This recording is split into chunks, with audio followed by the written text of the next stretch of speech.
Howdy folks, welcome to Bullish On Farming. Today's June 3rd and just visiting the hogs. Just brought out some water. We're out about midday. I'm still hauling buckets out for the group. I do have barrels with the hog nipples installed in them, but I haven't brought them out yet because in this field I don't really have anything to fix them to. But we'll get there. I pulled out a hay wagon that's going to be the shade structure for the next paddock. So when I put a line on the other side and they move in there, the shade structure will be waiting for them. I've thought about putting the barrels on top of the wagon and then, just refitting them so the hog nipple comes hanging off the edge low enough so that they can drink and it becomes a shade structure / water platform. And since it's mobile, that would work great. We'll see how it goes. I don't mind bringing buckets out. I do get a bit of a workout that I enjoy. It's about 30 gallons between the 10 right now. That's only going to be increasing. I do have 2 gilts separated into a breeding pen waiting for our boar to arrive soon.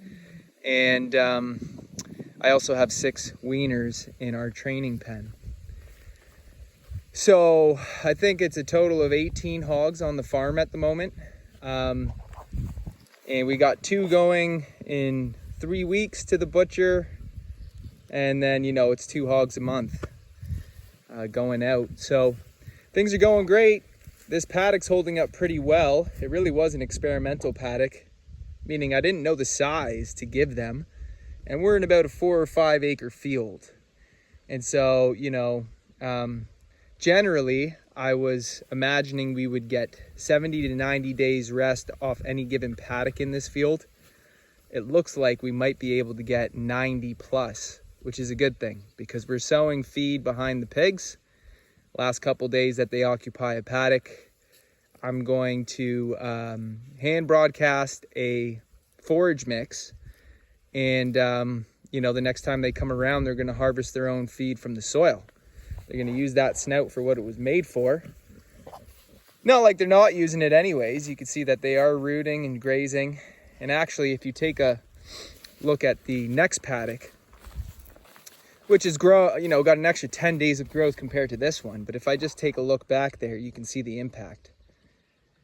And, I'm used to raising them in the forest. So one thing that I didn't observe as much as I do on pasture with pigs is that they really do graze a lot of the vegetative matter up top first before they start rooting.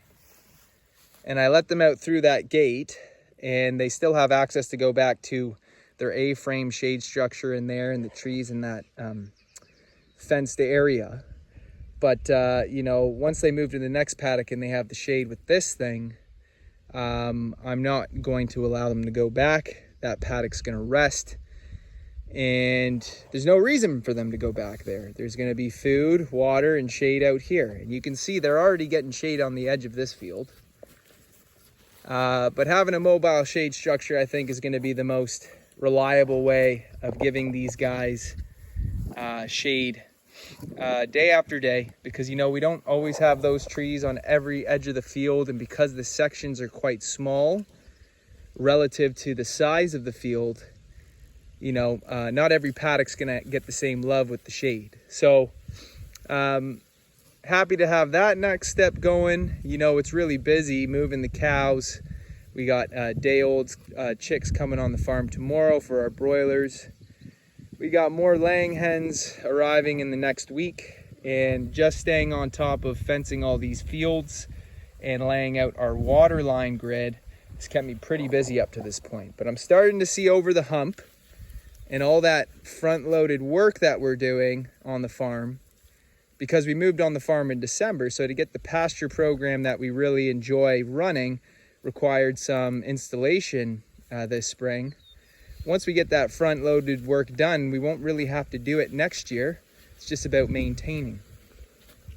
I've talked about how I have a single wire on the perimeter, and that's done extremely well. The pigs are right trained. They did spend the winter. It was March 17th that they went out to their pastured paddock. But even in their training pen that we had in the barn while I was building that fenced-in paddock, that's surrounded by woven wire with electric tensile about a foot high on the perimeter. You know, these pigs have been trained for, you know, at least 45 days before they were even let out into the field. And so, you know, they also had a decent, they were probably about 100 pounds plus. You know, some of them were much heavier, but our lightest were about 100 pounds. So, you know, this single wire that's at about a foot high has worked perfect for these pigs. Now, getting weaners out here, they could slide under that real easy. But having the hogs out of that section, you know, I may very well keep the weaners in that fenced paddock, which we'll go and visit to see our gilts and weaners, and have them spend time in there, still with the soil under their feet, gain some weight before I merge them in with this group. Assimilate those pigs properly. They did, you know, become aware of each other through the fence, and they still can, because these hogs can go back and visit close to the corral where the training section is. But I find, you know, you don't want to merge different sized pigs immediately. You want them to get used to each other's presence, and it all depends on the size too, because if some pigs will just willingly bow down to the larger hogs, then they establish their pecking order pretty quick. If they're close in size, they're probably going to want to rough it out and see it through. So you can avoid, you know, any undesirable roughhousing by just being mindful and being patient before merging your pigs. So this single wire, I love it. You know, the spring flush is definitely in full force, and now the vegetation's touching that wire. So with the morning dew or a nice heavy rain, it takes about 1 kV out of my fence. So I'm going to be going around this perimeter and definitely trimming up that vegetation. And I might have to do that once or twice again this year. If I had a stronger fencer, I probably wouldn't worry about it. But right now, at full power, I got a small fencer for the pigs because they don't need as strong as a shock as the cattle. So at maximum, it's 3 kV. You know, and then on a really heavy wet rain, we might be down as low as 1 kV, which is still as much as these pigs really need. You know, just to be proactive, I'll probably go and trim the thicker areas and keep that line nice and clear. You can see that these pigs are really enjoying having their shade over here on the edge, and the pigs have gotten right comfy. You can go right up to them and pet them. And we've been keeping up with the ration feeding once a day in the morning. So if they build an appetite throughout the day, they're encouraged to forage through the pasture. I'm likely going to move these pigs on at the 2-week mark. And that's partly because I don't want them going back in there anymore. So once we move to the next paddock, we have the shade structure. I could pull that in, but it's just much easier for me to leave it there and move the pigs into a paddock rather than, you know, lowering the wire and driving over it. And it's not a big deal, but I figured since we'll move soon, I'm just going to keep it there. And you can see that we've gotten some more rooting going on over here, but really the heaviest has been closer to the gate. And that's partly because, you know, when they first moved out to the field, that fenced area was really comfy, but also because this is a swamp over here, so this edge in low spot is quite wet. So it was really malleable, and it was just calling to the pigs for them to get their noses under it. So this is what we're looking for, a nice loose toss of the soil, so when we sow feed, lead the pigs in for a day or two to get them to stomp it in. They might eat some, but then it comes out in their manure and germinates. We're gonna have our forage mix popping up on their next pass. So those of you who've seen this setup before, this is our fenced in paddock where we keep the pigs in the winter time. And it's a great place when you're running pigs on pasture. It's great to have a place where you have more control of your animals. Also a familiar place that they can come back to when it's time to sort and load.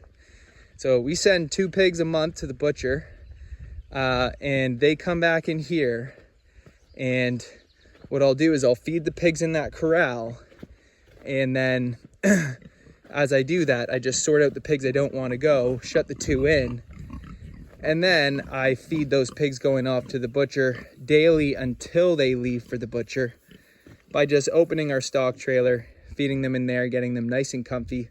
When it's time to go, it's another day on the farm, shut the door, and they load themselves. You can see our weaners here, Tamworth, and they're young. You know, they're probably 7 weeks. And they're gonna fulfill our November, December, January butcher dates. So, you know, it's gonna be a bit of a shuffle. These guys gotta get out of here soon. And then, you know, once they're trained to wire, I'll probably section them out with a poly braid over there.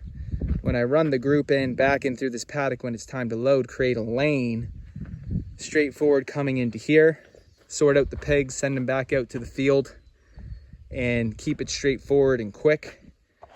And then, you know, I'll release those weaners from that small section that I had them sectioned out in, and then they can just have this paddock to get trained to the wire, not having to worry because we have 4-inch woven wire all around, and those piglets won't be able to slip through that. These are the 2 gilts that we're keeping behind. This is the breeding pen or isolation pen that I've built within this fenced area. And we kept these 2 girls because they have the strong Mangalitsa genes. We're gonna be crossing them with the Tamworth boar. So getting the best of both worlds, that tasty, distinct meat of the Mangalitsa, but bringing down that fat content and shortening their finish time, so we don't have to wait 15 to 18 months to get them to market. You can see these girls, I think they're 10 or 11 months, and they're both over 300 pounds. So, you know, we're looking to finish these Mangalitsa crosses 8 to 10 months in that 250 to 280 range. And we're excited to keep it going because people love the pork. And in my opinion, for a pastured pig, these animals are perfect for it. First year running them, but I really enjoy it. And there's a reason why we're keeping them back to breed. So, you know, who knows? Maybe I'll give these 2 gilts the whole run over here and throw those weaners into this pen over here because they'll have much less impact than these larger gilts. And either way, we have options. You know, you want to have separate pens so that you can do this type of thing. You don't want to have your pigs mixing and creating confusion on the day that you're trying to get something done. You know, when you have different pigs at different sizes and only specific ones are going to be going out on any particular month, you really want to have more control. Because pigs, being dense creatures, low to the ground, they're difficult to manage, difficult to handle, unless you have a system in place that works with you to your advantage. And so, yeah, we're really happy with how things are going. Impact on the first paddock is a little lighter than we would anticipate. I was aiming for 2-week paddocks. If we have to go 2.5, so be it. But I might even, you know, make the next paddock a bit tighter so that we can get a bit more impact in the 2-week period. Something that looks more like this across the board so that when we sow feed, you know, we're getting as much of that forage mix to take as possible. But at the very least, you know, these pigs have still grazed, got a lot of nutrition from the land, and have fertilized it with their manure. So you can't really lose. But yeah, folks, you know, it's all about just doing the best you can day after day and adapting to your program on your farm. So anyways, I'd like to say thanks for stopping by and God bless you all. I'll see you on the next one.